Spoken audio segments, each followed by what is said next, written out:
마태복음과 마가복음의 동일한 사건을 조금 다르게 기록했다고 서두에 제가 소개를 해드렸는데 그 뉘앙스의 차이를 발견하셨습니까?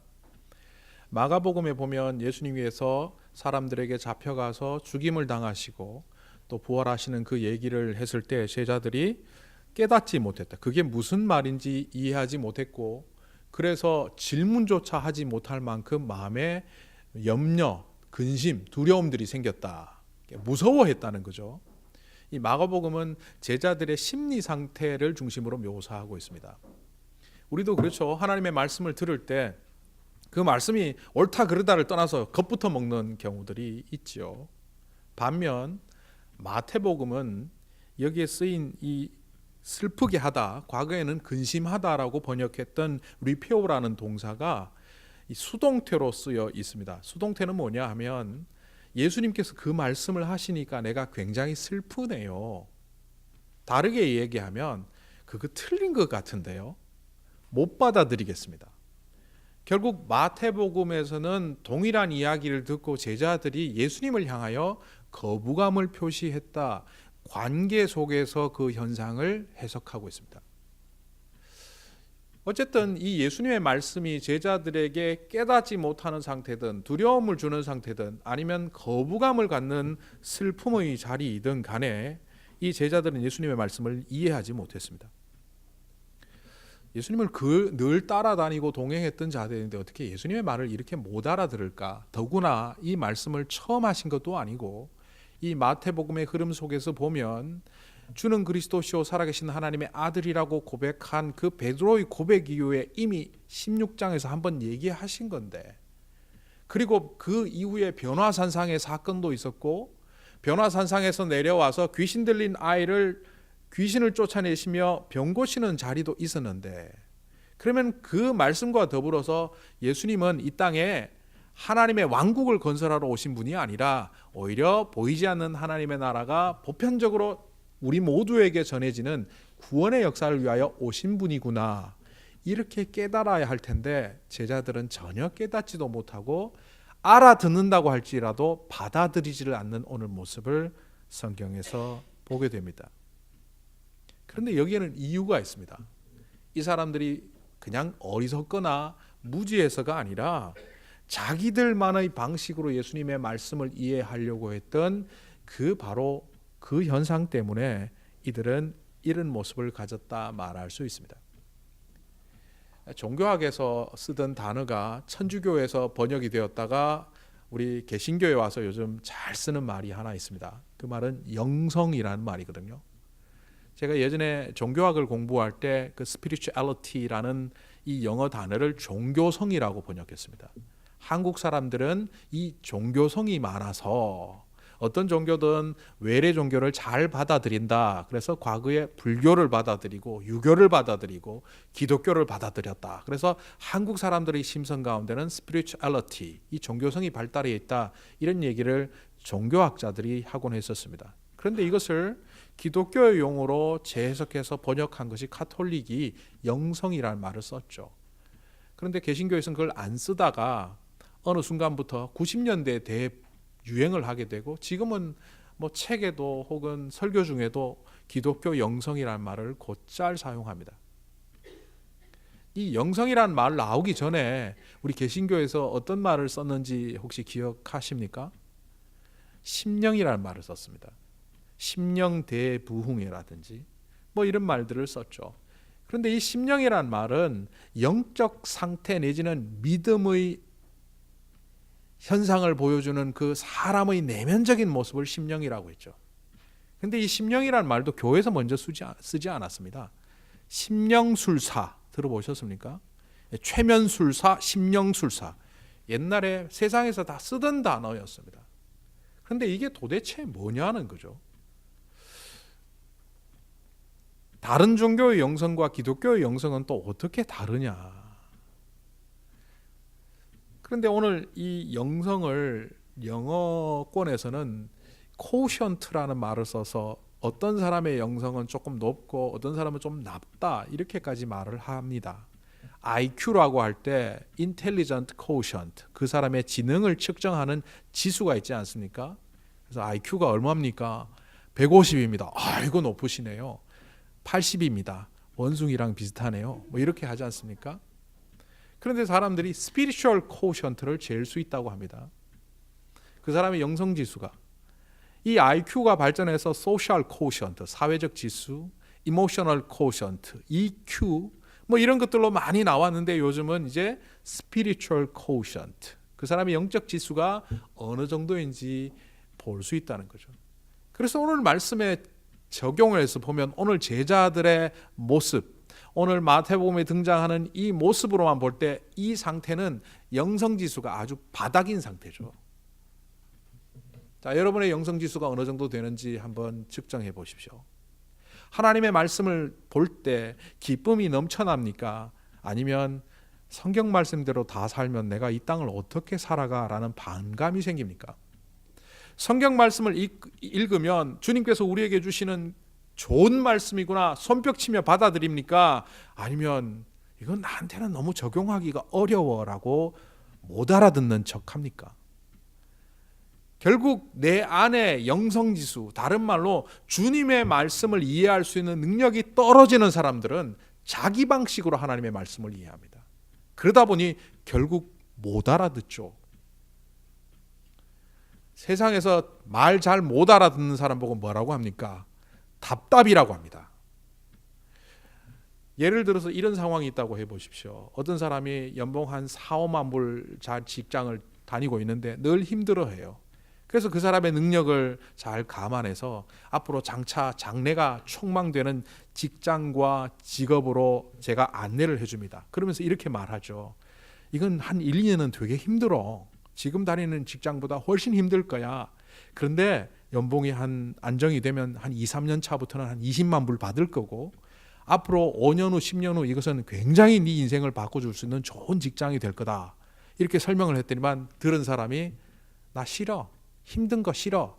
이렇게 말하고 있으면 아니 그게 아니고 처음에 1, 2년은 힘든데 연봉이 4배, 5배 오르고 이 일을 통해서 네가 참 보람을 느낄 수 있는 앞으로 20년 후, 30년 후의 삶이 될 거다. 그런데 계속 나는 힘든 거 싫어. 힘든 거 안 할래. 이러고 있으면 어이구 답답하. 그럽니까 안 그럽니까? 왜 이렇게 말기가 어둡냐? 내가 말한 것은 힘든 게 아니라 뒤에 그 연봉 올라가고 앞으로 장차 네 미래 비전이 있는 그거 말한 건데 맨날 힘든 것만 얘기하냐? 오늘 이 말씀 속에서 예수님이 말하는 주안점, 초점은 어디에 있습니까? 사람들에게 잡혀갈 것이고 내가 죽을 것이고 사흘 동안 무덤에 있을 것이고 그러나 그 무덤 속에 영원히 있는 것이 아니라 부활해서 생명을 전하는 주가 될 거다. 그러면 뒤에 초점 있지 않습니까? 그런데 제자들은 잡혀가고 죽는다는 초점을 엉뚱한 데다가 포커스를 맞추고 그 말을 듣고 있습니다. 왜 그렇습니까? 하나님을 이해하는 능력이 그들 속에 현저히 떨어지기 때문입니다. 제가 고등학교 때 친하게 지냈던 친구가 있는데 이 친구는 공부 잘했습니다. IQ도 높은 편이었습니다. 그런데 IQ를 잴 때 보면 이 공간 감각, 창의력, 어휘력, 뭐 이해도, 계산력 이렇게 여러 가지 분야에서 재는데 이 친구는 공간 감각이 현저히 떨어졌습니다. 어디 도시에 가서 지하철에 들어가서 뭐 지하도를 가면 이 친구는 방향을 잃어버립니다. 그래서 출입구가 8개면 어떤 때는 8개를 다 나가봐야 돼요. 이쪽에 나가보고 아니네 저쪽에. 그래서 그게 잘 맞아떨어지면 한 2, 3번 실패하고 올라가는데 어떤 때는 8개 중에 8번 만에 나가는 경우도 있습니다. 근데 그 친구가 멍청하거나 어리석은 친구가 아닙니다. 공부도 곧잘 했고 명문대학을 갔고 그런데 공간 감각은 그렇게 떨어지더라고요.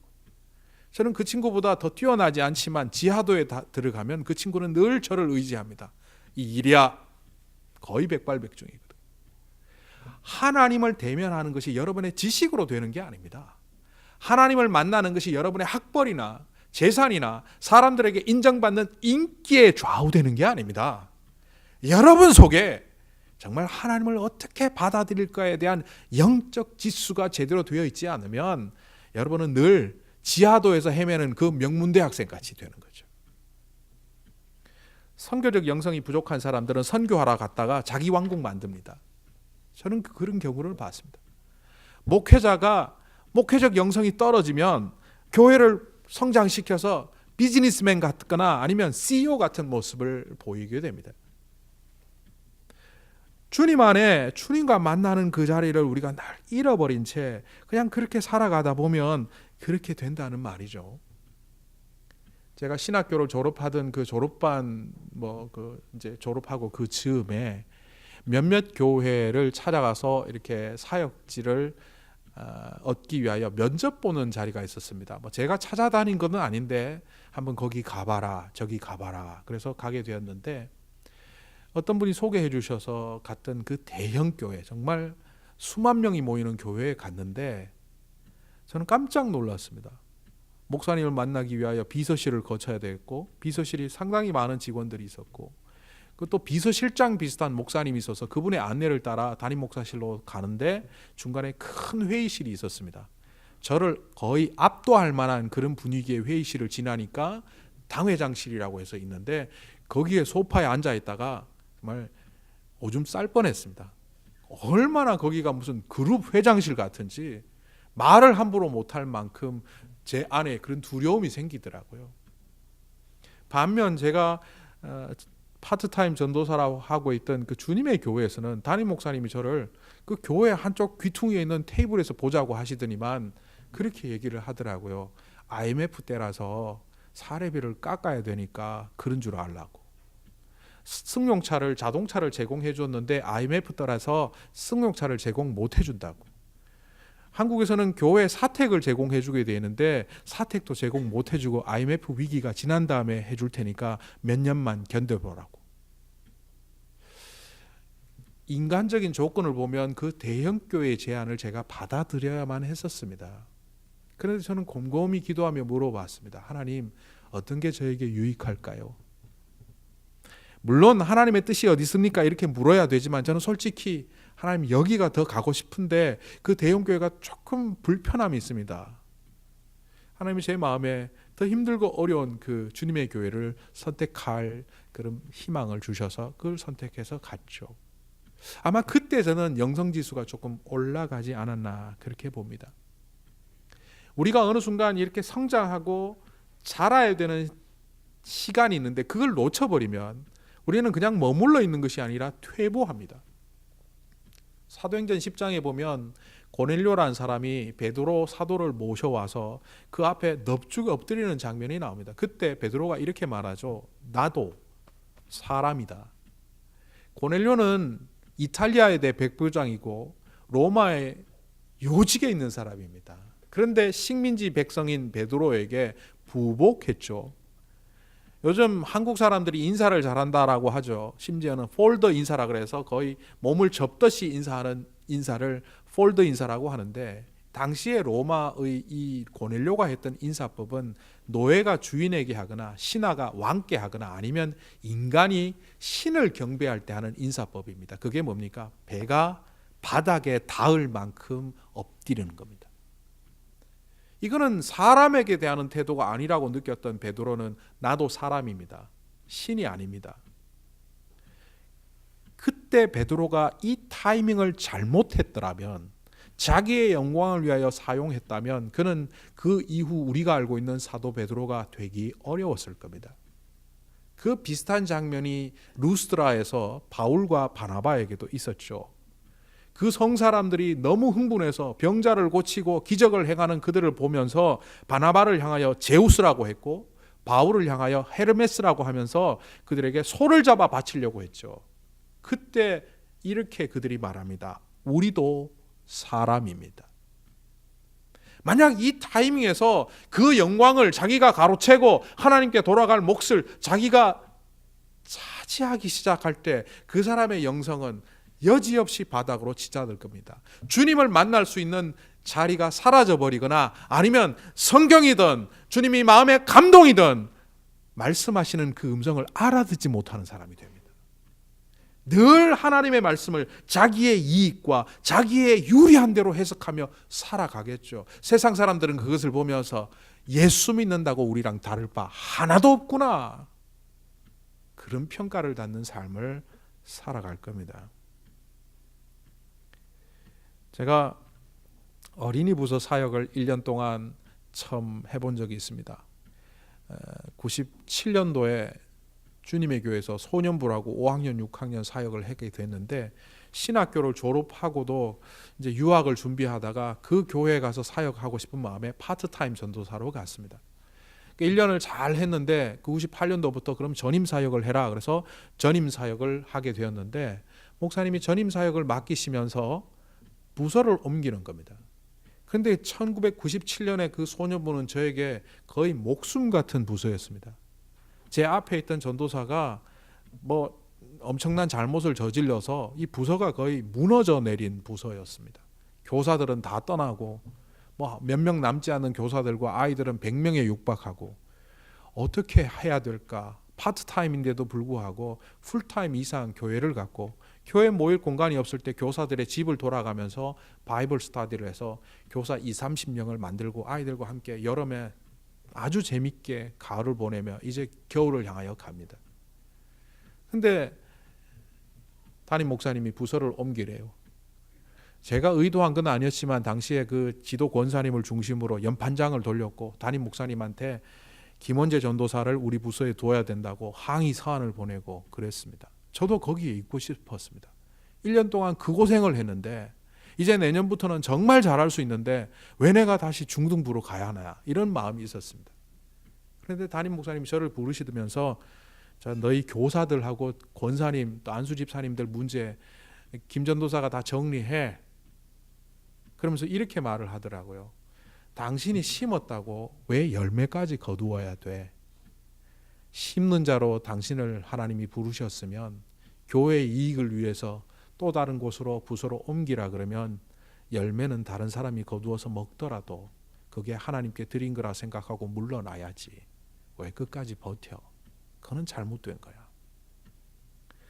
항변 한마디 못하고 그 전도사 그 권사님하고 모아갖고 연판장 불지르라고 그 편지 다 없애라고 제가 갖고 왔어요. 목사님한테 보낸 편지 한 30통 정도 갖고 와서 이거를 어떻게 처리하시라고.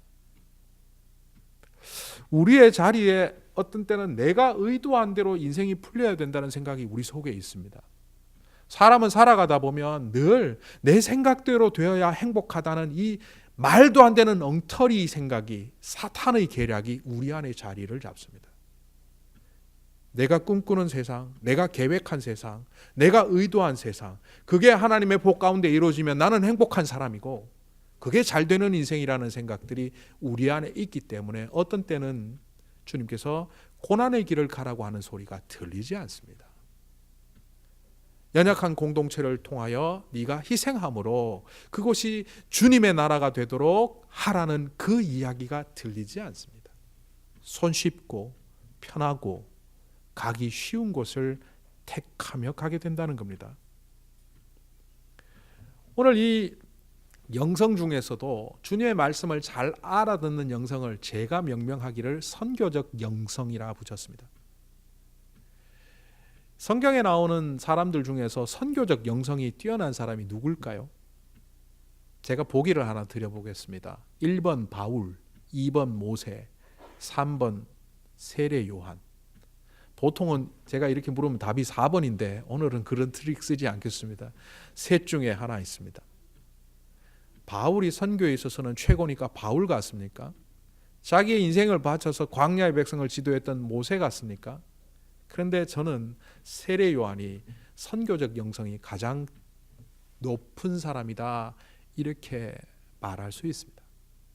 왜냐하면 선교적 영성은 주님이 앞에 서고 자기는 사라지는 영성입니다.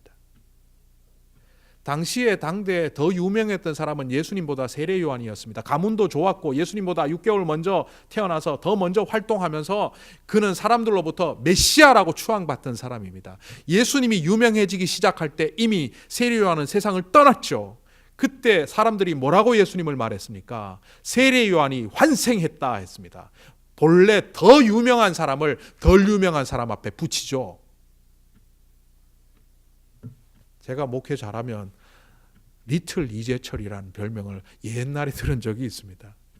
제 이재철 목사님한테 가서 리틀 김원재라고 안 하죠. 예수님이 우리가 볼 때는 주님이시지만 그 당대에는 예수님은 세례 요한의 환생이라는 얘기를 들을 만큼 세례 요한은 유명한 사람이었습니다. 그런데 그가 예수님이 등장하니까 뭐라고 자기를 낮춥니까? 나는 그분의 신발끈을 잡아야 되는 자, 노예다는 뜻입니다. 그는 흥하여야 하고 나는 사라져야 된다고 말합니다. 게다가 뭐라고 말합니까? 나는 저 사람의 가야 할 길을 예비하는, 첩경을 평탄케 하는 주의 길을 예비하는 자에 불과하다라고 말합니다. 이게 쉽지 않습니다. 우리는 하나님의 자녀로 하나님의 종이라고 생각하며 살아가지만 결정적인 순간에 우리가 하나님의 음성을 잘 못 듣는 이유는 이미 하나님의 자리를 우리가 차지해버렸기 때문입니다. 그래서 우리는 이 선교적 영성을 위해서 우리의 삶이 광야에 서 있다는 것을 인식하며 인정하며 살아가야 됩니다. 우리나라 역사 속에 2014년 설교에 제가 한번 설명드렸지만 양녕대군이라는 사람이 있죠. 세종대왕의 제일 큰 형님이죠. 그 태종의 맏아들로 태어난 양녕대군, 둘째가 효령대군, 셋째가 충녕대군인데 이 충녕대군이 우리가 알고 있는 세종대왕이죠. 조선왕조실록에 보면 이 양녕대군이 세자로 책봉받았음에도 불구하고 성 밖에 나가서 기생집을 드나들고 사냥을 너무 즐겨 결국 세자의 자리에서 폐위되었다, 이렇게 조선 초 역사에서는 기록합니다. 그런데 이 양녕대군의 또 다른 기록에 보면 이제 양녕대군이 그렇게 폐위되고 나니까 둘째 아들이었던 효령대군이 내가 이제 왕이 되겠구나 하는데 밤에 찾아가서 양녕대군이 효령을 타이릅니다. 내가 세자를 물러난 것은 내 발로 물러난 거다. 이제 갓 시작한 조선 왕조가 자리를 잡기 위해서는 너나 나 같은 무인이 아니라 바로 학자 같은 저런 세종이, 충령이 왕이 되어야만 우리 조선은 잘 될 수 있다. 그게 양녕대군의 일기 속에 기록되어 있었고 그것이 효종 때인가 발견이 되어서 나중에 결국 이 양녕대군이 복권이 되죠. 1등으로 갈 수 있는 자가 자기를 죽임으로 결국 가장 귀한 자리를 마련하는 자가 되죠. 성경에도 보면 자기가 왕이 될 수 있었던 요나단이 다윗을 알아보고 다윗을 위하여 자기가 물러남으로 이스라엘이 다윗 왕으로 말미암아 탄탄대로에 서게 했던 모습들이 있죠. 그들이 어떻게 보면 선교적 영성에 가까운 마인드를 가졌다 볼 수 있습니다. 광야에 선다는 얘기는 뭡니까? 내 앞에 아무것도 없는 혈혈단신, 나밖에 없는 세상에 내가 살겠다는 그런 의미가 아니라 주님이 나와 함께 하시지 않으면, 그 주님이 내 인생의 주인이 되지 않으면 나는 도대체 살 수가 없구나를 절감하는 곳이 바로 광야죠. 광야는 버려진 땅, 사막이라고 우리는 생각하지만 생각해 보십시오. 광야의 그 백성들이 40년 동안 하나님을 경험함으로 얼마나 강한 민족이 되었는지요.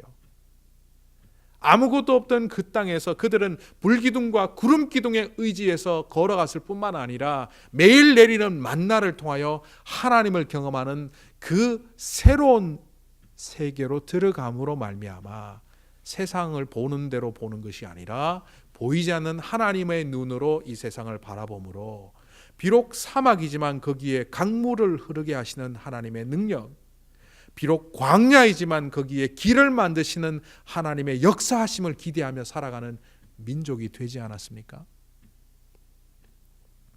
우리는 광야에 서면 원망합니다. 왜냐하면 인생이 광야 같다 하면 그 속에는 걱정, 근심, 염려, 부족함, 게다가 그 광야 안에는 사탄의 시험이 들끓지 않습니까?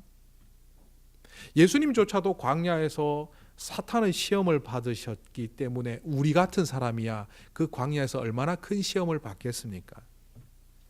그러나 우리는 그 광야에 섰을 때 비로소 내 힘, 내 능력이 아니라 주님의 능력으로 이 땅을 살아갈 수밖에 없다는 것을 절감하게 되겠죠. 물 한 방울 없는 그곳에서 기도하지 않으면 물을 구할 수 없고, 식량을 찾을 수 없는 그곳에서 매일 아침 만나를 내려주시지 않으면 내가 살아갈 수 없다는 것을 절감하는 곳, 그래서 부족함이 아니라 하나님이 역사하시는 곳이라고 재경험하는 곳이 바로 그곳 광야 아니겠습니까? 이 광야에서 예수님이 3가지 시험을 받으셨다고 성경은 기록합니다. 사실 이 광야에서 가장 잘 살아가신 분이 누구냐 하면 예수님이시죠. 40일 동안 금식을 하고 이제 40일 금식을 끝냈을 때, 성령 충만할 때 사탄이 찾아와 예수님을 시험하죠. 네가 하나님의 아들인 것 알겠다. 그렇다면 돌을 떡으로 만들어 먹어라. 이 이야기는 2가지죠. 지금도 그때도 가장 중요한 시험거리는 뭡니까? 재물, 경제, 돈입니다. 예수님 시대도 마찬가지입니다. 세상 사람들이 경제 문제만 해결해 주면 대통령으로 뽑아주고 왕으로 세우려고 할 텐데, 너도 이 경제 문제를 한번 해결해서 하나님의 아들이면서 동시에 이 땅을 지배하는 지배자가 한번 되어보면 좋겠다는 거죠. 그런데 그건 다르게 말하면 뭡니까? 십자가를 지고 죽으심으로 하나님의 뜻을 이루어야 되는 예수님이 돌을 떡으로 만드는 그 기적을 통해서 세상을 바꾸라고 쉽게 가자고 유혹하는 겁니다. 우리도 신앙생활 하다 보면 어떤 때는 왜 이렇게 고생해야 되나, 왜 이렇게 주님의 말씀대로 사는 것이 힘든가 생각할 때가 있습니다. 좀 쉽게 가면 안 되나? 아니, 내가 좋은 것을 택해서 하나님 복 주셨다 그러면 쉽게 가면 되는데 왜 이렇게 힘들고 어려운 길을 걸어가면서 그 속에서 주님의 뜻을 발견해야 될까 의문을 가질 때가 있습니다. 그런데 쉽게 가는 거는요, 그건 사탄의 길입니다. 우리가 쉽게 가고 편한 길을 가기 시작하면 우리 속에는 늘 자기중심적인 생각이 자리를 잡고 그리스도의 영성, 하나님을 위하는 마음보다는 나를 드러내고 싶은 마음들이 더 강해진다는 거죠. 목회를 훌륭하게 하신 목사님들 중에 간혹 그런 분들이 있습니다. 자기를 너무 드러내요. 심지어는 목회를 성공하신 분이 목회를 잘 못하고, 목회를 잘 못한 게 아니라 교회가 좀 작고 그런 분들을 모아놓고 회개하라고 부르짖는 거는 저분이 참 교만하구나, 저 성공이 자기의 몫이라고 착각하는구나 저는 생각합니다. 교인들 중에도 마찬가지입니다. 사람들이 인정하고 좋은 사역을 해서 사람들이 칭송할 때 그 모든 영광을 주님께 돌리고 자기는 홀연히 사라져야 함에도 불구하고 그 모든 것들을 자기를 드러내는 수단으로 삼는 사람들이 있습니다. 그러다가 그것을 인정해 주지 않으면 오히려 분노하고 내가 누군 줄 아느냐고 그렇게 말하는 사람들은 그 또한 바로 주님이 아니라 자기가 주인공 되는 삶을 살고 있는 거죠. 예수님께서 광야에서 사탄의 그 명령, 유혹의 시험에 어떻게 대응하십니까? 사람이 그 경제적 문제만 갖고 해결된다고 해서 사는 것이 아니다. 사람이 떡으로만 사는 것이 아니다. 하나님의 말씀을 그 안에 담고 그 말씀에 순종하며 살아갈 때에만 참으로 복된 인생이 된다. 성전 꼭대기에서 떨어내려서 많은 사람들이 당신을 인정하면 당신은 성공할 수 있다. 아니다. 하나님을 시험하지 마라. 내가 그 인기, 복, 그것 때문에 하나님과 좋은 관계를 유지하는 게 아니다. 나는 오직 하나님만 바라본다. 이 세상의 모든 만물을 주겠다. 나에게 경배하라. 사탄의 편에 서봐라. 쉬운 길에 가봐라. 나는 오직 하나님만 경배한다. 내 인생에 재물이 떨어져도, 인기가 떨어져도, 나에게 영광이 돌아오지 않을지라도 나는 오직 하나님만 경배한다. 사라져라 사탄아. 예수님께서 십자가의 그 길을 걸어가신 이유가 어디에 있습니까? 하나님의 뜻을 이루기 위한 인생을 걸어가시기 위함이었습니다. 예수님은 하나님이시니까 그렇다고 칩시다. 왜 우리가 주님의 뜻을 따라 이 땅을 걸어가야 합니까? 제가 예전에 했던 이야기인데요. 제가 컴퓨터 테이블을 분해했다가 다시 조립하는 일이 있었습니다. 필요 없을 줄 알고 거실 한 귀퉁이에 있던 컴퓨터 테이블을 분해해서 적당히 버리고 나무를 이렇게 쌓아 놓는데 하루 이틀 지나지 않아서 다시 필요해진 거죠. 그런데 조립하려고 보니까 가장 중요한 나사 몇 개를 제가 버린 겁니다. 근데 어디다 버린지 기억이 나는 거예요. 큰 가비지백. 이제 버리려고 그 안에 뭐 마른 쓰레기는 물론이고 젖은 쓰레기, 심지어는 생선 대가리까지 다 버려놓은 그 가비지백 속에 제가 나사못을 던져놨어요. 고무장갑을 끼고 만지는데 감각이 없어서 맨손으로 들어가서 온갖 것을 다 만지다가 결국 그 나사못을 찾아냈네요. 깨끗하게 씻어서 자리에 조립을 해서 컴퓨터 테이블을 예쁘게 갖다 놓고 제가 깨달았습니다. 나는 저 나사못이다. 잘난 척하고 내 마음대로 살려고 했을 때는 쓰레기 속에 있는 나사못이었는데 주님의 손에 붙잡히니까 그 더러운 곳에서 빠져나와서 깨끗하게 씻음을 받고 그 가장 필요한 곳에 자리를 잡는구나. 시나이 반도에 갔더니만 나무가 없어요. 뭐 대추야자 나무, 그거는 목재로 쓸 수가 없습니다. 속이 텅텅 비어 있어요. 그리고 겨우 있는 나무가 시띠임 나무입니다. 그런데 그 광야에서 사는 동안 하나님의 말씀을 받았고 그 하나님의 말씀을 담아 놓을 수 있는 법궤를 그 광야의 백성들이 만들었죠. 그 광야에 있던 나무 중에 시띠임 나무를 사용했습니다. 과거의 번역에 보면 조각목이라고 되어 있는데 이게 너무 볼품없는 목재이기 때문에 그것을 다듬고 조각조각 내서 만들다 보니 하나님의 법궤가 아마 땜질한 모양이 되었을 겁니다. 그런데 그 시나이 반도에 가서 거기에 사는 부족들한테 들은 이야기입니다. 통역을 통해서 들었는데 그 시띠임 나무의 이름이 부끄러움을 아는 나무랍니다. 부끄러워하는 나무랍니다. 하나님의 법궤로 사용되었는데 뭐 전설처럼 만들어낸 얘기죠. 너무너무 부끄러워서 몸둘 바를 몰라 해서 그 나무의 이름이 부끄러움을 아는 나무, 부끄러워하는 나무랍니다. 우리가 부족하고 연약하고 시띠임 나무처럼 볼품없는 자이지만 하나님께서는 그것을 조각조각 맞추셔서 하나의 상자를 만드시고 그 상자의 가치의 결정판은 그 안에 하나님의 말씀의 법궤를 넣으심으로, 돌판을 넣으심으로 그 상자가 나무, 아무것도 볼품없는 나무 상자가 아니라 하나님의 법궤로 되게 하셨다는 거죠. 하나님께서 왜 우리를 주님의 뜻대로 살게 하십니까? 우리 뜻대로 살면 우리는 결론적으로 쓰레기입니다. 죄악에 빠져 죽을 수밖에 없는 자, 쓰레기입니다. 그러나 주님의 손에 붙잡히고 내가 죄인됨을 고백하며 부끄럽게 주님 앞에 서는 순간 우리를 나쁘다 말씀하지 않으시고 우리를 가장 아름다운 하나님의 돌판으로 집어넣으셔서 하나님의 법궤로 만드시는 분이 그분입니다. 지금도 성경을 통하여 주님은 이 말씀을 하고 계신데 여러분 혹시 못 알아듣고 두려워하고 슬퍼하고 계신 것은 아닙니까? 오늘 이 말씀 속의 제자들처럼 맑기 알아듣지 못하는 답답이 인생을 사시지 말고 늘 성경을 통하여 여러분의 삶을 통하여 이 세상을 통하여 알려주고 계신 주님의 음성을 들으시며 시띠임 나무처럼 하나님의 법궤가 되는 여러분들이 되시길 간절히 소망합니다.